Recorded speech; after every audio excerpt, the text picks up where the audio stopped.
अखंड ज्योति सितंबर 2021। जीवन साधना का योग पथ एवं धारणा। पतंजलि योग में धारणा, ध्यान व समाधि की ओर बढ़ते चरणों का पूर्वांग है। यहीं से अंतरंग योग प्रारंभ होता है।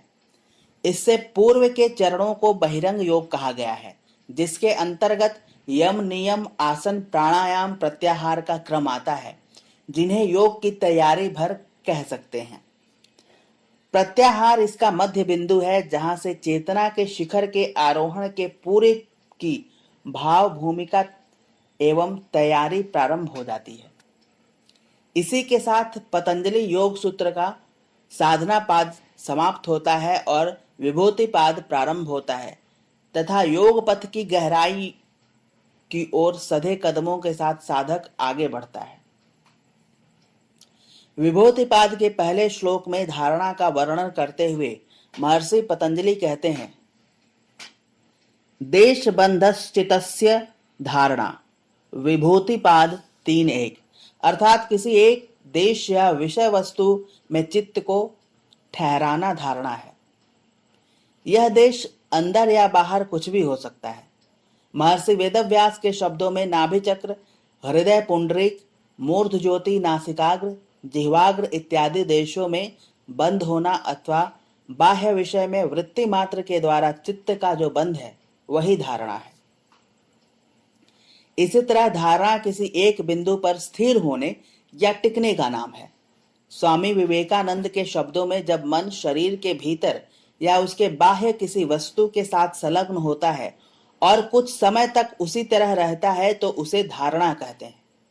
इस अवस्था में चित्तवृत्ति ध्येय के विषय से तदाकार होकर स्थिर रूप से उसके स्वरूप को प्रकाशित करने लगती है।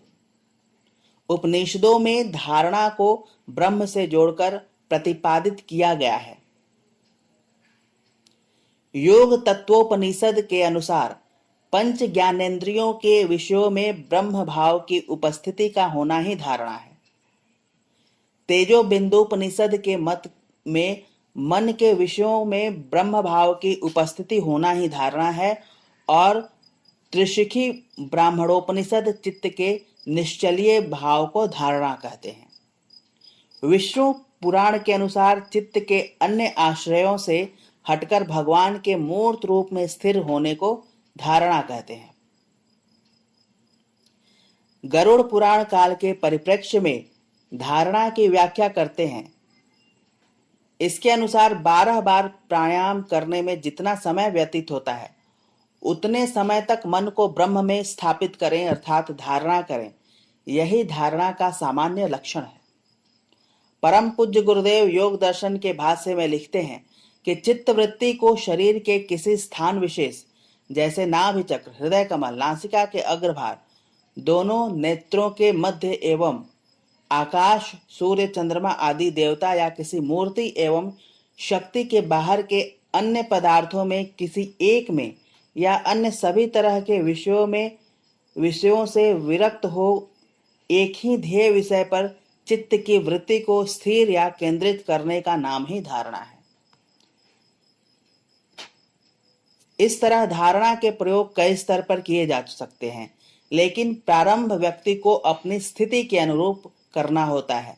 वह चेतना के किस धरातल पर खड़ा है, इसका निर्धारण महत्वपूर्ण हो जाता है। जीवन का सामान्य सा अनुभव यह स्पष्ट करता है कि एक व्यक्ति अपनी रुचि के विषयों में सरलता से धारणा को सिद्ध कर सकता है। यह बात अलग है कि वह इसको स्वामी की तरह कर रहा है या अनासक्ति गुलाम की तरह। साथ ही इस धारणा से उत्पन्न हो रही ध्यान की स्थिति व्यक्ति को किस ओर ले जा रही है, यह दूसरा प्रश्न है। जीवन प्रकाश, समाधान, शांति की ओर बढ़ रहा है या अशांति, अंधकार व बंधन की ओर। इस तरह धारणा की दिशा मायने रखती है। निश्चित ही यदि धारणा का विषय आध्यात्मिक है, जो किसी इष्ट, आराध्य, श्रेष्ठ आदर्श, विचार या भाव पर केंद्रित है, तो यह अपनी परिणति में ऊर्ध्वगामी एवं सकारात्मक परिणाम लिए होगा। अतः धारणा के विषय का उदात्त, श्रेष्ठ एवं दिव्य होना आवश्यक है। एक जीवन विद्या के साधक के रूप में धारणा का विषय व्यक्ति का स्वयं का जीवन, अपने व्यक्तित्व का परिष्कार एवं विकास हो जाता है, जो आत्म साक्षात्कार, ईश्वर दर्शन, मोक्ष, मुक्ति, समाधि जैसी स्थिति की ओर ले जाए। अपने इष्ट आदर्श सद्गुरु के सानिध्य में जब व्यक्ति को उपासना, साधना एवं आराधना में रस आने लगता है तो धारणा की प्रक्रिया सहज रूप में घटित होने लगती है। परम पूज्य गुरुदेव के शब्दों में प्रत्याहार के अंतर्गत आपको कुविचारों और कुसंस्कारों को उगल देने की शिक्षा दी गई है। मन को स्वच्छ और सुसंस्कृत करने की शिक्षा का वह पूर्वार्ध है। बर्तन को खाली करने के बाद उसमें कुछ भरना भी होगा। खेत में झाड़ झंखाड़ उखाड़ देने के उपरांत उसमें अच्छा बीज बोया भी जाता है। सफाई के बाद सजावट भी चाहिए। फोड़े को चीर देने के बाद उस पर मरहम भी लगेगा। खर्च करने के बाद कुछ कमाया भी जाएगा। दोनों पलड़े बराबर कर लेने पर ही कांटे का संतुलन ठीक होगा। प्रत्याहार अधूरा है यदि उसके बाद धारणा का प्रयत्न नहीं किया जाए। कुविचारों का परित्याग करके उनके स्थान पर उत्तम विचारों की प्रतिष्ठा होनी चाहिए। इस तरह परम पूज्य गुरुदेव के शब्दों में मन को स्वच्छ और सुसंस्कृत करने की शिक्षा का उत्तरार्ध धारणा में निहित है। अच्छे, आवश्यक, सामयिक एवं उपयोगी गुणों को चुन चुनकर अपने अंदर धारण करना चाहिए। इन गुणों के ग्रहण कर लेने के उपरांत अपनी जो उच्च स्थिति हो जाएगी उसका सुनहला चित्र आशा भरी दृष्टि से देखना चाहिए। इन्हीं गुणों को प्राप्त करने के उपायों को सोचना चाहिए। यदि आपने मन में यह ठान लिया है कि हम अपने अंतःकरण को स्वच्छ, निर्मल और पवित्र बनाएंगे तो विश्वास रखिए आप बहुत शीघ्र वैसे ही बन जाएंगे। आप में अनेक उच्च गुणों की भरमार होने में अधिक समय न लगेगा। धारणा का ऐसा ही महात्म्य है, जिसका जैसा विश्वास है वह वैसा ही बन जाता है। प्रतिदिन उपासना के पलों में धारणा का अभ्यास किया जा सकता है। किसी एकांत शांत स्थल पर अपनी पूजा स्थली पर स्थिर आसन में बैठकर शरीर का अवलोकन करें। हर एक अंग पर ध्यान जमाएं और उस अंग को स्वस्थ, बलवान, सतेज अनुभव करें। भाव करें कि उनके अंदर पर्याप्त शक्ति है, पूर्ण स्वस्थता है, रक्त संचार ठीक प्रकार से हो रहा है, स्फूर्ति छलक रही है, वह तेज जगमगा रहा है।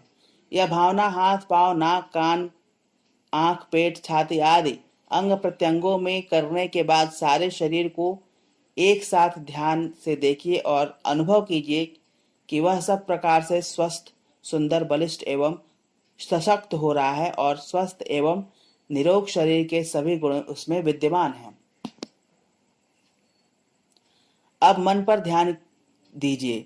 भाव करें कि मस्तिष्क स्थान में तीव्र बुद्धि, स्मरण शक्ति, चतुरता, ज्ञान, विवेक आदि मस्तिष्कीय शक्तियों की प्रचुरता विकसित हो रही है और हृदय स्थान में सत्य, प्रेम, न्याय, दया, साहस, त्याग, उत्साह, कर्मनिष्ठा जैसे सद्गुण उभर रहे हैं।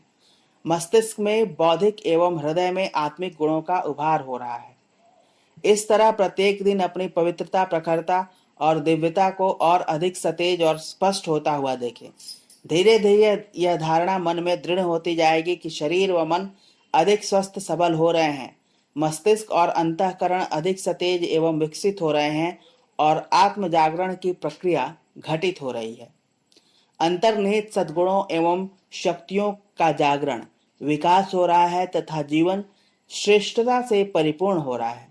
दिन में जब भी समय मिले इस धारणा का अधिक अधिक अभ्यास किया जा सकता है। इसके साथ अनुभव करें कि इस धारणा के बल पर मैं अपनी जीवन साधना के पथ पर अग्रसर हो रहा हूँ। इस तरह की भावना के प्रगाढ़ होने पर साधक के जीवन में धारणा परिपक्व होती है और साधक समाधि की ओर बढ़ता है। समाप्त।